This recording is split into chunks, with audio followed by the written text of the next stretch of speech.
On continue notre thématique aujourd'hui, donc on est sur cette thématique de la parole aux actes, une étude du livre des actes. Ce qui nous intéresse, c'est de considérer comment la première église a démarré, comment elle s'est développée, qui elle était et ce qu'elle a fait.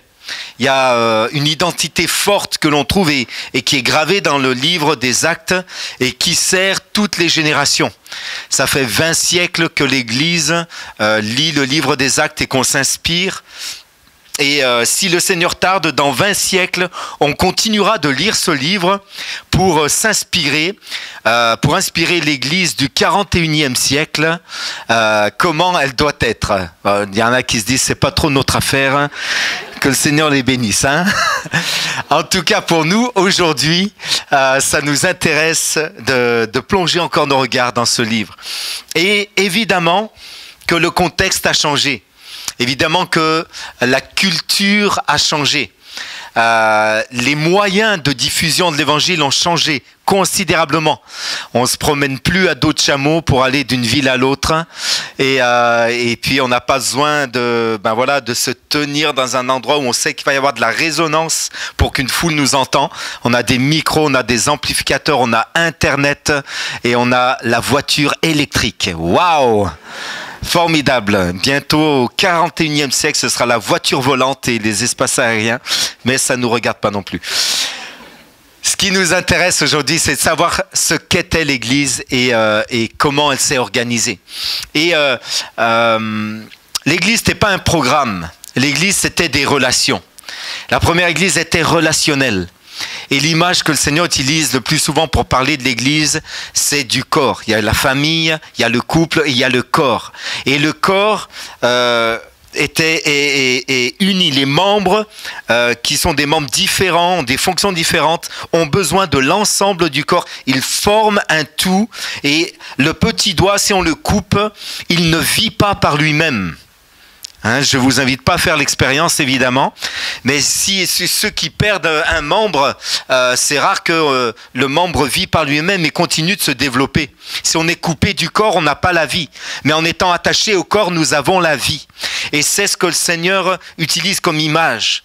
Et Acte 4, verset 32 nous dit « La multitude de ceux qui avaient cru n'était qu'un cœur et qu'une âme. » Et ils étaient un corps bien coordonné. Cette image est utilisée, que ce soit dans Corinthiens ou Éphésiens, cette image est là.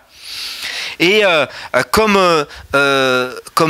tous gens qui sont regroupés ensemble, qui ont une ville, que ce soit une famille, que ce soit une communauté, comme l'Église, on a besoin de se parler. Et la première Église entretenait donc des relations.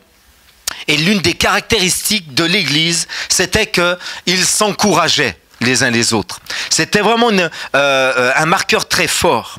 Et bien sûr, lorsqu'on parle de communication, lorsqu'on parle de s'encourager, on touche au langage. Et dans ce que je vais apporter ce matin, je voudrais qu'on réalise que, quelle que soit la forme de notre langage, et bien sûr le plus évident c'est la parole, mais quelle que soit la forme de notre langage, notre attitude, la parole, ou même nos silences, nous sommes appelés à encourager.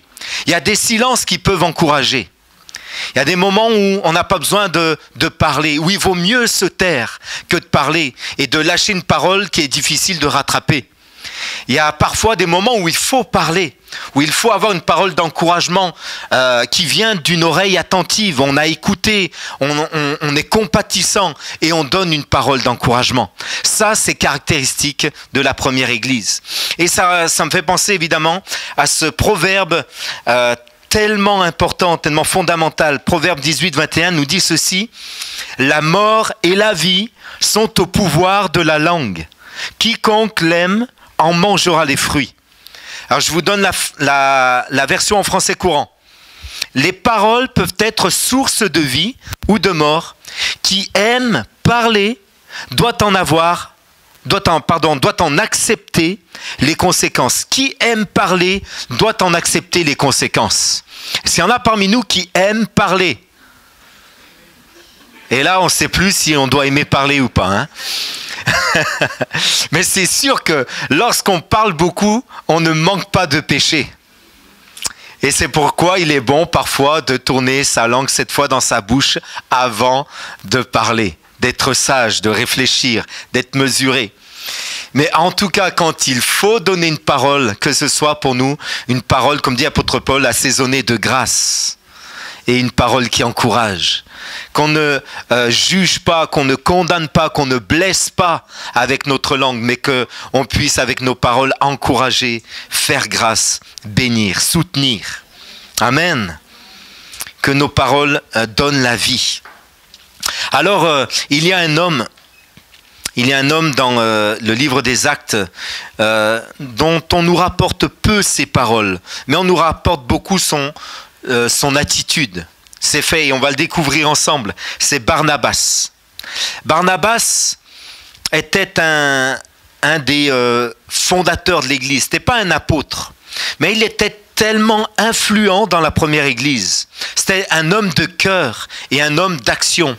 On le retrouve à certains épisodes et vous allez voir comment il a pu propulser l'Église et l'aider à prendre sa place dans sa mission.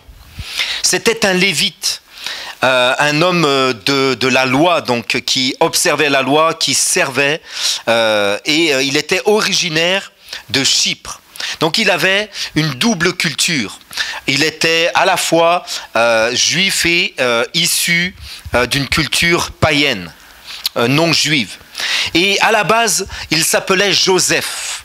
Et ce sont les apôtres qui l'ont appelé, qui l'ont surnommé Barnabas, comme si on changeait votre prénom. Et comme si on changeait votre prénom parce qu'il y a un marqueur très fort dans votre personnalité qui fait qu'on va vous appeler de ce marqueur très fort. Et pour lui, donc on l'appelait Barnabas. Et Barnabas, ça signifie fils de la consolation, fils de l'encouragement. C'était tellement évident, tellement fort chez Joseph, ce Joseph-là, que c'était quelqu'un d'encourageant, que les apôtres ont changé son prénom et au lieu de l'appeler Joseph, ils l'ont appelé fils de la consolation, celui qui console, celui qui encourage. C'est bon quand on change notre nom pour quelque chose de bien comme ça. Que notre nom ne veuille pas dire autre chose que ce qui peut bénir, encourager, fortifier et soutenir. En tout cas, pour Barnabas, c'était son marqueur très fort. Donc, il était très proche de l'église de Jérusalem. Il y était très impliqué et il y jouissait d'une bonne renommée. C'est le témoignage en tout cas qu'on donne de lui. Le témoignage que donnent les Écritures, on le trouve dans Acte 11, verset 24, où on nous dit « C'était un homme de bien, plein d'Esprit Saint et de foi. » Un homme qui encourage, un homme de bonne renommée, un homme qui est rempli du Saint-Esprit et un homme de foi. Intéressant. C'était un généreux donateur également. On le voit dans Acte 4, verset 36. Le texte nous dit « Joseph, celui que les apôtres surnommaient Barnabas, qui signifie fils d'encouragement, un lévite originaire de Chypre, vendit un champ qu'il possédait, apporta l'argent et le déposa aux pieds des apôtres. » Quelqu'un qui était très généreux, non seulement il donnait de sa personne, mais il donnait également de ses biens. C'est lui qui a présenté Paul à l'église de Jérusalem. Et c'est pas rien ce qu'il a fait. Dans Acte 9, verset 27, on nous dit ceci. Arrivé à Jérusalem, Saul essaya de se joindre aux disciples, mais tous avaient peur de lui car ils ne croyaient pas qu'il était un disciple. Souvenons-nous que dans le contexte que l'apôtre Paul, donc ici appelé Saul, Saul persécutait l'Église. Il était un fervent opposant au christianisme, aux chrétiens. Il prenait les croyants et les jetait en prison. Il arrachait, il séparait le mari de sa femme, le père de ses enfants. Il a approuvé la lapidation de Étienne. On a vu, considéré ensemble, la semaine dernière, la persécution de certains croyants aujourd'hui qui vivent des persécutions partout dans le monde, des gens qui, au nom de Christ, perdent leur emploi, perdent leur confort, sont dans la précarité, et d'autres qui payent de leur vie à cause de leur foi en Christ. Et l'apôtre Paul était l'un de ceux qui approuvaient cela. On a porté les vêtements d'Étienne aux pieds de l'apôtre Paul, à l'époque de Saul de Tarse. Alors les disciples ne croyaient pas qu'il était devenu lui-même un disciple de Christ. Alors Barnabas le prit avec lui, le conduisit vers les apôtres et leur raconta comment, sur le chemin, Saul avait vu le Seigneur et qui lui avait parlé, et avec quelle assurance il avait prêché à Damas au nom de Jésus. Saul allait et venait avec eux dans Jérusalem et s'exprimait en toute assurance au nom du Seigneur. Dites-moi si un intégriste, un fanatique aujourd'hui en France se convertit, un Oussama Ben Laden, et qu'on vienne nous dire il va venir dans votre église à Amiens, pensez-vous que nous l'accueillerions avec un grand plaisir? On serait comme les premiers croyants, on se dirait ça demande quelqu'un de vraiment de grande confiance pour nous recommander un tel homme. Eh bien, Barnabas jouissait de cette confiance. Il avait cette confiance auprès des apôtres. Et lorsqu'il a apporté Saul de Tarse, devenu l'apôtre Paul, après sa conversion, on a dit, si c'est Barnabas qui nous le recommande, alors oui, on prend le risque. Et il a bien fait, n'est-ce pas? Barnabas a été délégué à Antioche par l'église de Jérusalem dans laquelle il servait. Donc Antioche était une ville en dehors de Jérusalem, en dehors d'Israël bien sûr, où une communauté de chrétiens naissait. Acte 11, verset 22 nous dit ceci: « Ceux qui avaient été dispersés lors de la persécution survenue après la mort d'Étienne allèrent jusqu'en Phénicie, dans l'île de Chypre et à Antioche, mais ils n'annonçaient la parole qu'aux Juifs. Cependant, certains d'entre eux, qui étaient originaires de Chypre et de Cyrène, vinrent à Antioche et s'adressèrent aussi aux non-juifs pour leur annoncer la bonne nouvelle du Seigneur Jésus. La main du Seigneur était avec eux, et un grand nombre de personnes crurent et se tournèrent vers le Seigneur. La nouvelle en parvint aux oreilles des membres de l'église de Jérusalem, et ils envoyèrent Barnabas jusqu'à Antioche. » Barnabas, et imaginez, il y a Pierre avec eux. Hein, dans cette église de Jérusalem, il y a une persécution à cause d'Étienne. Certains sont dispersés. Ceux qui sont dispersés témoignent uniquement, les juifs témoignent uniquement aux juifs. Mais il y en a qui ont été dispersés, qui n'étaient pas juifs et qui témoignent aussi aux non-juifs. Et là, on entend dire que des non-juifs se tournent vers le Seigneur. Et le Pierre qui est dans Jérusalem, qui est resté à Jérusalem, ce Pierre qui a prêché chez le centenier romain, qui a ouvert la porte de l'évangile aux non-juifs, celui-là même dit qu'est-ce qui se passe vraiment quand même là-bas? Envoyons Barnabas vérifier si ce sont d'authentiques chrétiens. Et il lui confie cette mission. Il faut avoir encore une fois confiance en Barnabas. Barnabas continue son chemin et plus tard, il va chercher Paul pour rejoindre cette église d'Antioche. Acte 11, 26. Barnabas se rendit ensuite à Tarse pour aller chercher Saul. Quand il l'eut trouvé, il l'amena à Antioche. Et pendant toute une année, ils participèrent aux réunions de l'église et ils enseignèrent beaucoup de personnes. Et c'est à Antioche que pour la première fois, les disciples furent appelés chrétiens. Donc c'est encore une fois Barnabas qui introduit Paul auprès de cette église pour qu'il puisse y exercer son ministère. Et un an plus tard, Barnabas retourne avec Paul à Jérusalem parce que l'église d'Antioche avait fait une collecte en faveur des croyants de Jérusalem qui passaient par un temps de difficultés matérielles. Et là, ils y vont avec le cousin de Barnabas qui s'appelle Marc. Est-ce que ça va ? Vous suivez? Peut-être que j'aurais dû faire des animations avec des images. Marc, Paul, Jean-Marc et tout. Voilà ce que nous dit le texte. Une fois leur mission à Jérusalem accomplie, donc Barnabas et Saul repartirent, amenant avec eux Jean, surnommé Marc. Parfois on l'appelle Jean-Marc. Et donc voilà que repartis de Jérusalem, on trouve l'apôtre Paul, on trouve Barnabas et on trouve Jean-Marc. Et ils partent pour le premier voyage missionnaire. Vous êtes toujours avec moi? Ça va? Et voilà que pendant ce périple, Jean-Marc renonce à la mission en Asie mineure et retourne à Jérusalem, à la maison où il fait bon vivre, où maman nous prépare de la bonne soupe. Non, je plaisante, Jade. Acte 13-13. Paul et ses compagnons s'embarquèrent à Paphos, d'où ils gagnèrent Perge en Pamphylie. Jean-Marc les quitta à cet endroit et retourna à Jérusalem.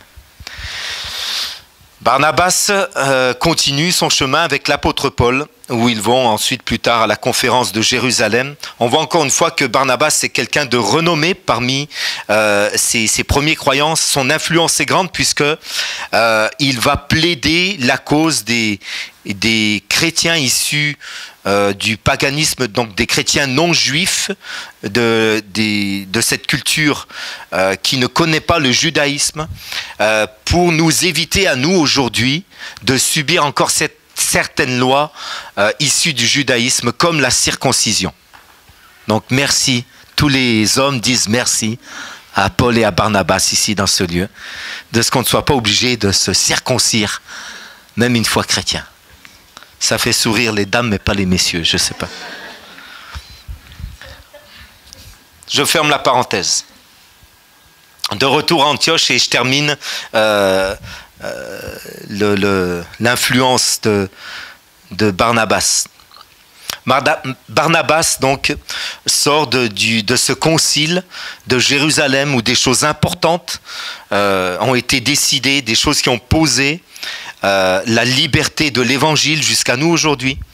Il est avec Paul et il veut amener avec lui son cousin Jean-Marc pour le deuxième voyage missionnaire. Acte 15, 38. Quelques jours plus tard, Paul dit à Barnabas, « Retournons visiter nos frères et sœurs dans toutes les villes où nous avons annoncé la parole du Seigneur pour voir comment ils vont. » Barnabas voulait amener aussi Jean, surnommé Marc. Mais Paul estimait qu'il ne fallait pas prendre avec eux celui qui les avait quittés depuis la Pamphylie et ne les avait pas accompagnés dans leurs tâches. Ce désaccord fut assez vif pour qu'ils se séparent l'un de l'autre. Barnabas prit Marc avec lui et embarqua pour l'île de Chypre. Paul choisit Silas et partit, confié par les frères à la grâce du Seigneur. Barnabas et Paul se sont donc séparés. Barnabas a pris avec lui Jean-Marc, celui que Paul estimait être faible, ou, je le mets vraiment entre guillemets, un boulet, avec lui. Et puis Paul a pris quelqu'un qu'il estimait être plus convenable pour continuer le ministère. En l'occurrence, c'était Silas. Et puis, il y a un long silence à partir de là. On entend beaucoup plus, le livre des Actes nous parle beaucoup plus de Paul et de Silas qui œuvrent parmi les églises. Et puis, on entend peu parler de Jean-Marc et de Barnabas. Et plus tard, bien plus tard, voilà que dans les épîtres, et là c'est la fin de l'histoire, lorsque Paul parle à Timothée et lui donne une recommandation, un détail qui attire notre attention. Et Paul dit à Timothée, tâche de me rejoindre au plus vite, 2 Timothée chapitre 4 versets 9 à 11 pour ceux qui prennent des notes. Tâche de me rejoindre au plus vite, car Démas m'a abandonné par amour pour le monde présent. Luc est avec moi, Luc seul est avec moi. Prends Marc et amène-le, Marc ou Jean-Marc, et amène-le avec toi, car il m'est utile pour le ministère. Comment ça, Paul? Qu'est-ce qui se passe? C'est lui que tu avais estimé être un boulet, qui ne pouvait pas t'accompagner, et que tu as laissé à Barnabas. C'est à cause de lui que tu t'es séparé de ton ami fidèle, de celui qui t'a présenté aux apôtres, de celui qui t'a amené à cette église missionnaire qui est à Antioche, celui qui s'est mouillé pour toi. celui qui était ton compagnon d'œuvre, Barnabas. Tu t'es séparé de ton compagnon d'œuvre pour ce Jean-Marc et aujourd'hui tu dis, envoie-le-moi parce qu'il m'est utile dans le ministère. Et on voit l'apôtre Paul ici qui récupère le fruit de la patience, du travail, de l'attitude de Barnabas, ce fils de l'encouragement, ce fils de la consolation, qui a fait de Jean-Marc un homme devenu apte à collaborer avec Paul. Waouh! Je ne sais pas ce qui est le plus impressionnant, si c'est que Paul a ravalé un peu sa salive, ou plutôt si c'est que Barnabas a fait un travail extraordinaire auprès de ce Jean-Marc. Quel exemple d'encouragement, vous ne croyez pas? Ça veut dire beaucoup de choses pour nous aujourd'hui. Ça veut dire déjà que, juste je veux souligner un détail dans le dernier texte qu'on a lu concernant le livre des Actes, acte 15, c'est que même lorsque Barnabas et Paul se sont séparés, ils ne se sont pas déchirés, ils ne sont pas partis en guerre. Ils sont partis recommandés à la grâce de Dieu. Écoute, si on ne peut pas continuer de travailler avec Jean-Marc, moi je prends Silas, j'y vais, je vais faire le tour de certaines églises. Toi, tu prends Jean-Marc avec toi, Barnabas, et puis tu fais le tour d'autres églises. Et ensemble, on va faire l'œuvre. Mais on le fait chacun de son côté. Et il n'y avait pas de division. La preuve, c'est que Jean-Marc finit par travailler avec Paul. Donc pas de conflit, juste une séparation. Et au final, l'œuvre de Dieu a été servie au mieux. Amen. Nous sommes appelés, je crois, à être aujourd'hui des Barnabas. Nous sommes tous des Barnabas en devenir. Est-ce que tu peux te tourner vers la personne à côté de toi, tu dis « Salut Barnabas ».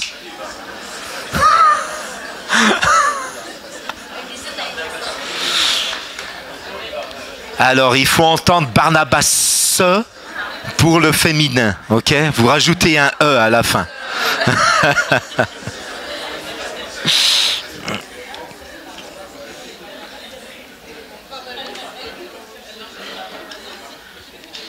On peut tous être le Barnabas d'un Jean-Marc. Amen. Nous sommes tous appelés à nous encourager les uns les autres. Soyez bons les uns envers les autres, vous pardonnant réciproquement, exhortez-vous les uns les autres. La Bible ne cesse de nous parler de ces relations entre les croyants. Et on a dans le passé fait l'étude de cette expression qu'on trouve les uns les autres. Aimez-vous, pardonnez-vous, exhortez-vous, encouragez-vous, soutenez-vous, consolez-vous les uns les autres. Qu'on puisse se bénir les uns les autres. Qu'on puisse être des Barnabas les uns pour les autres. Et même toi, actuellement, si tu te sens plus dans la peau d'un Jean-Marc, peut-être en difficulté, inapte, tu peux non seulement recevoir l'attention d'un Barnabas, mais même dans ta difficulté, tu peux être un Barnabas pour quelqu'un d'autre. Heureusement que j'ai eu des Barnabas dans ma vie. Parce que je ne serais pas là sinon, devant vous aujourd'hui, vraiment. Il m'a fallu des gens à plusieurs étapes de ma vie qui m'ont aidé et à chaque fois qui m'ont permis de grandir en maturité. J'espère aujourd'hui être un Barnabas pour quelqu'un, même si je me sens plus un Paul qu'un Barnabas. Et comprenez, je suis loin de faire l'œuvre de Paul, hein, mais dans mon tempérament, Paul me parle plus. C'est interdit de rigoler maintenant, les amis. C'est pas le moment. Sinon, je vais mal le prendre. Non, c'est pas. Mais évidemment, j'espère être un Barnabas. J'espère avoir été un Barnabas pour vous à un moment donné. Et heureusement que j'en ai. Je vais vous donner quelques exemples. Lorsque je me suis donné au Seigneur, j'ai eu cette grâce, ce mystère. Pour moi, c'est incompréhensible ce que Dieu a fait. Le jour où j'ai dit oui au Seigneur, sauve ma vie, pardonne mon péché, Dieu m'appelait en même temps à le servir. Je savais qu'en disant oui Seigneur, je t'accepte, J'accepte ton salut, j'accepte ton pardon, je sais que tu m'aimes. Je veux vivre avec toi, je veux que tu sois mon berger, le berger de ma vie. Je savais que ce jour-là, je disais en même temps, oui, je serai un berger pour ton église. C'est juste fou, fou. Pour moi, c'était fou. Qui étais-je? Qui suis-je encore? Mais qui étais-je encore plus à l'époque? Mais Dieu voyait, et Dieu voit en chacun d'entre nous, comme il voyait en moi ce qu'il ferait. Il voit en toi ce qu'il va faire et ce qu'il est en train de faire. Ça, c'est extraordinaire. Ce regard qui dépasse nos faiblesses. Alors, bien sûr, ce feu brûlait dans mon cœur de servir le Seigneur, et mon pasteur de l'époque, celui qui m'a baptisé, pasteur Alain Sivasleyan, a décelé cet appel. Et puis le jour arrive, je devais avoir, j'avais peut-être 3 ans de vie chrétienne, et il me dit, voilà Tony, tu vas prêcher bientôt l'évangile. Et il me donne une date. C'était une petite réunion dans une ville, entre l'église principale et l'annexe, entre les deux. Une petite ville où l'église essayait d'ouvrir quelque chose, on essayait de démarrer une œuvre, d'ouvrir une église. Et puis, on avait une petite réunion le vendredi soir, il y avait 5 personnes, 5-6 personnes, et Florence était là. On n'était pas encore fiancés ni mariés. Et puis 5-6 personnes, et mon pasteur me dit, à cette prochaine réunion, c'est toi qui vas annoncer l'évangile. Ton objectif, c'est d'annoncer la bonne nouvelle. Et tu as 10 minutes. Waouh! Et puis je suis là, je suis content parce qu'enfin, ce qui brûle dans mon cœur, ça va prendre place. Je vais pouvoir prêcher l'évangile, annoncer ce beau message du salut, de la grâce de Dieu. Et puis j'ai 10 minutes et je commence à me préparer. Là, j'ai 10 minutes, mais c'est pas beaucoup. Et je vais voir mon pasteur, je dis, pasteur, monsieur Sivasleyan, vous pensez pas que 10 minutes c'est court? Je pourrais pas avoir un quart d'heure ou 20 minutes? J'avais osé 20 minutes. Wow. Là, si on venait vers moi, mais calme-toi, petit. J'étais tout jeune. Et non, il me donne 10 minutes. Et moi, je suis là, j'ai l'impression que ça va être trop court et tout. Et là, le jour arrive, je prêche. Au bout de 3 minutes, j'ai terminé le message. Il est où le jeune homme prétentieux qui voulait, le grand évangéliste que le monde attendait, que la France attendait? Non, il n'y a plus personne. 3 minutes. Et j'ai lu et relu, je pense, 3 ou 4 fois, Jean chapitre 3. Si quelqu'un ne naît pas de nouveau, il ne peut entrer dans le royaume de Dieu. Il faut que tu naisses de nouveau. Et je pense que j'ai dû dire ça 3 fois et c'était terminé. Heureusement qu'il était là pour terminer derrière. J'étais au bout de ma vie. J'étais déçu. J'ai cru que pour moi, c'était mon arrêt de mort du ministère. T'as pas commencé, mon gars, que t'as terminé, tu vois. C'est fini pour toi. C'est fini. Mais heureusement que j'ai rencontré en mon pasteur un Barnabas. Ah, il m'a rien dit, il m'a juste regardé avec un grand sourire. Il m'a tapé sur l'épaule. La prochaine fois, hein, ça ira mieux. Oui. Et voilà. Heureusement qu'un Barnabas était là. Je pense qu'il avait le regard du Seigneur aussi sur moi. Je me souviens également je vais vous parler des Barnabas que j'ai rencontrés. Hein.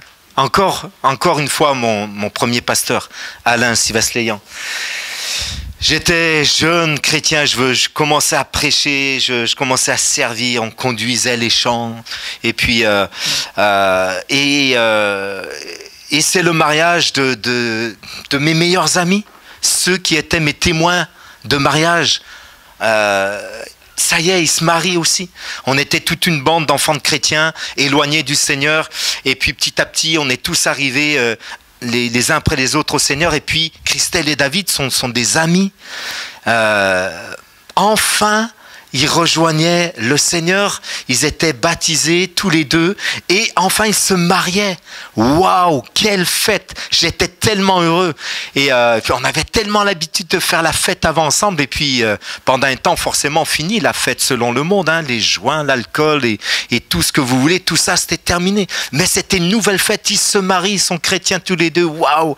Et là je me dis, ça va être génial, je vais pouvoir faire la fête avec eux. Et j'avais un conflit dans mon cœur. Mais comment on fait la fête si on ne boit pas? Vraiment, tourne-toi vers la personne à côté de toi, tu dis, t'inquiète pas, il était jeune dans la foi. Ça a changé aujourd'hui. Hein. Ça a changé aujourd'hui. Et là, je me dis, je vais boire. Comme je suis heureux, je vais boire. Et là, je bois à leur mariage toute la nuit. Je bois. Je ne savais pas que je pouvais boire autant. Je ne savais pas que j'étais capable comme ça. C'est terrible, hein? Et rien se passe. Je ne suis même pas gai. Je ne suis même pas joyeux, vous voyez. Je ne suis pas ivre du tout. Je dis, mince alors. Je n'ai pas pu faire la fête comme je voulais. C'est ridicule hein, comme raisonnement. Hein. Et au petit matin, le dimanche matin, tout est revenu, mes amis. Je vous passe les détails. Hein. Pouh! Oh yo yo yo yo, il est tard. Et là, je dors pas, je culpabilise à mort. À mort, à mort. Je vais pleurer dans les bois, toutes les larmes. Oh Seigneur, pardon, qu'est-ce que j'ai fait? Comment je suis? Je pensais pas quel état, c'est pas possible. T'es pas fier de moi, je suis pas fier de moi, pardon, Seigneur. Et là, je pensais que c'était mon deuxième arrêt de mort, mais celui-là définitif du ministère. Vous voyez? Parce que c'était quand même public un petit peu.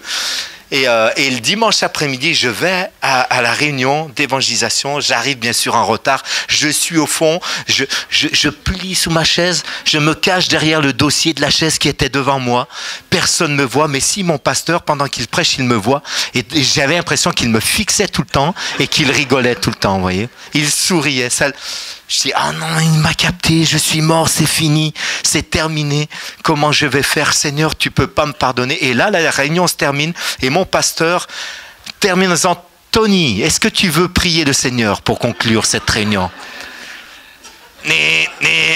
Mayday, tu sais pas ce qui m'est arrivé.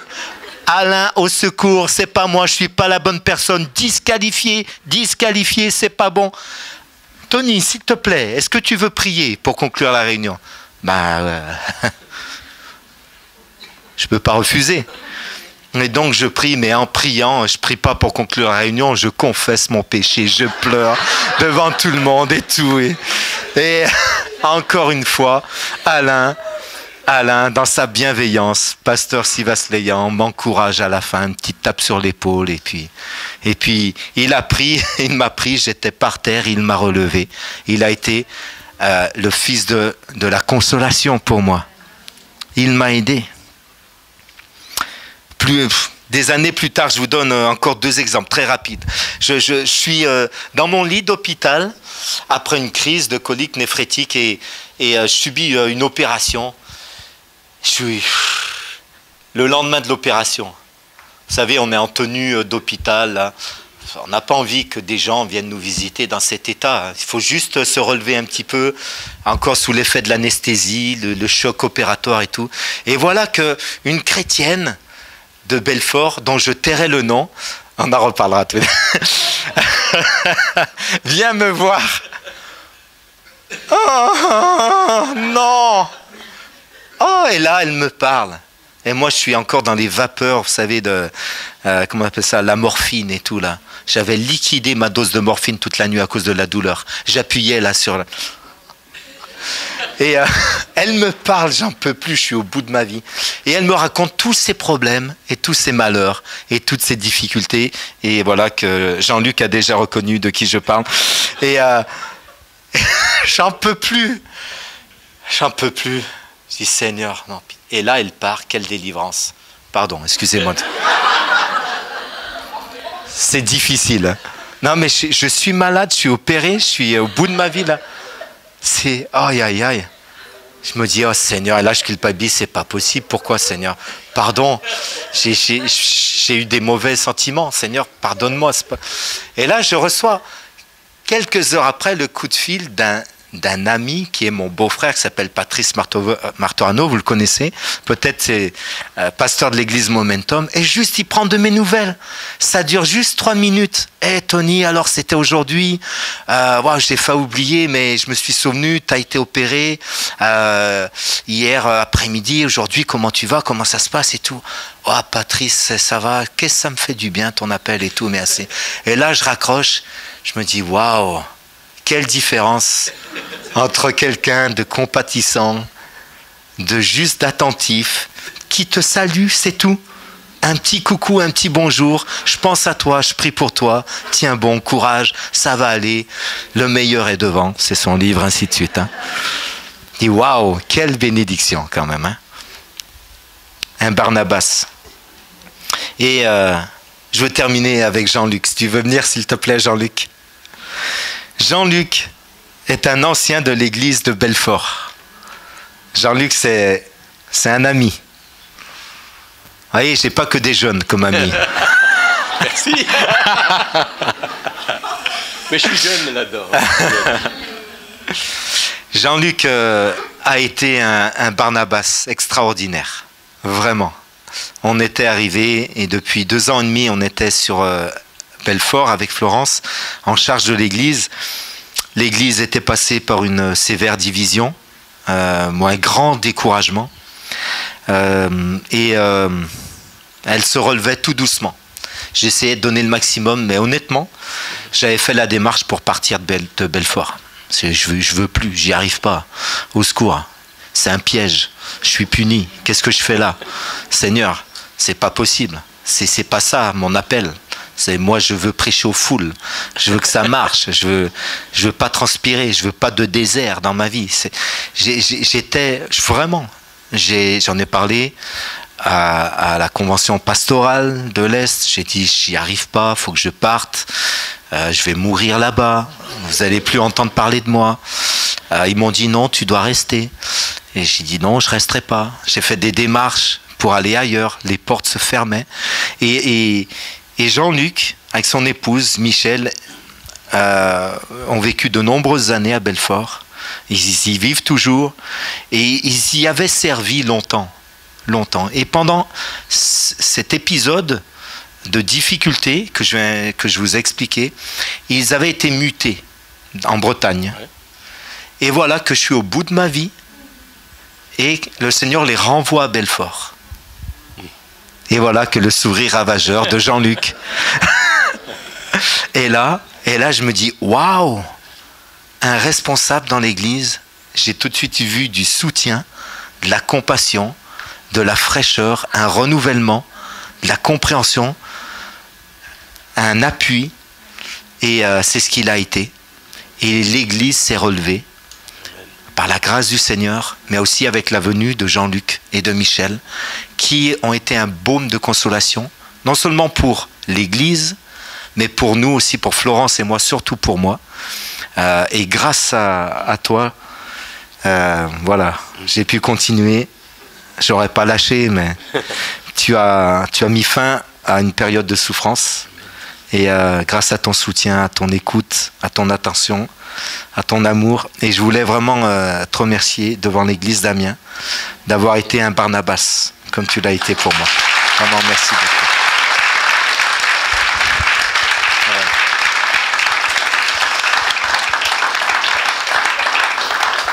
Le Seigneur fait bien les choses. Hein. Ça faisait plus de 2 ans, je crois, que tu n'étais pas revenu ici, là. Et aujourd'hui que je parle de ça, il est là, je dis, Seigneur, là, tu me fais un clin d'œil. Je veux vraiment honorer Jean-Luc et Michel, qui ont été une grande bénédiction. On a besoin de Barnabas. Si je n'avais pas eu des Barnabas à des moments particuliers de ma vie, peut-être que j'aurais arrêté. Il faut qu'on traverse nos difficultés. Peut-être que comme Jean-Marc, on est amené à se retirer des fois. Mais il faut que quelqu'un nous prenne par la main et nous amène plus loin. Et le Seigneur nous enverra toujours un Barnabas sur notre chemin. Que ce soit dans le ministère, que ce soit pour des situations personnelles. On n'est jamais seul dans l'œuvre de Dieu. On n'est jamais seul dans la vie chrétienne. On est entouré de gens qui nous aiment, qui sont bienveillants, laissons-nous relever, laissons-nous encourager, laissons-nous enseigner et que le Seigneur puisse changer nos vies. Et que de Jean-Marc qu'on est, on devienne des Barnabas. Et qu'on puisse ensuite nous envoyer auprès de Paul, des gens comme des Paul, qu'on va pouvoir bénir, soutenir. Amen. Et en tout temps, dans toutes circonstances, qu'on puisse bénir l'Église. Cette communauté de croyants, comme Barnabas l'a toujours fait. Amen. Peut-être c'est d'autres personnes qui vont en récolter le fruit. D'autres personnes, vous peut-être récoltez le fruit de ce que le pasteur Sivas Léyan a semé dans mon cœur, de ce que Jean-Luc a semé dans mon cœur. Et j'espère que être un Barnabas pour vous. Et vous allez porter du fruit. Peut-être que ce n'est pas l'église ici d'Amiens qui récoltera le fruit de ce travail, mais c'est le royaume de Dieu. Amen. Et où que ce soit, c'est pour la gloire du Seigneur. Amen. Est-ce qu'il y en a qui veulent recevoir le secours encore du Seigneur ce matin? Amen. Amen. Est-ce qu'il y en a qui veulent dire, Seigneur, je veux être un Barnabas? Est-ce qu'il y a des Jean-Marc aussi qui veulent dire, Seigneur, je veux reconnaître le Barnabas que tu as mis à mes côtés. Je ne veux pas me fermer, mais je veux le laisser m'encourager. Je veux le laisser. Amen.